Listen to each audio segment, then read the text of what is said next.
latest mga mare at pare. Ni-reveal ng P-Pop Kings SB19 kay King of Talk Boy Abunda na muntik na silang mag-disband. Ilang levels na po yung parang explosion na sumuko ka na pero tinatry mo pa rin. So kung nakailang suko na talaga kami originally, mentally, physically, nakapagod talaga mangarap. Well, nakakapagod, lalo na kapag walang sumusuporta. Siguro yun yung pinaka-struggle for us. Kwento ng SB19 sa Fast Talk with Boy Abunda, nagkaroon ng time na kinu-question nila ang kanilang kakayahan dahil sa mga komento. Masyadong personal din daw ang pambabash sa kanila online.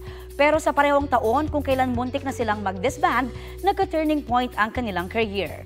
Sa ngayon, mas focus daw ang P-Pop Kings sa goals nila na mapaganda ang future ng Philippine music industry. Pangarap nilang maipakilala pa ng husto ang P-Pop at tangkilikin ng foreigners.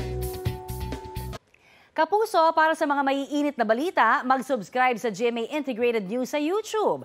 Sa mga kapuso naman abroad, subaybayan nyo kami sa GMA Pinoy TV at sa www.gmanews.tv.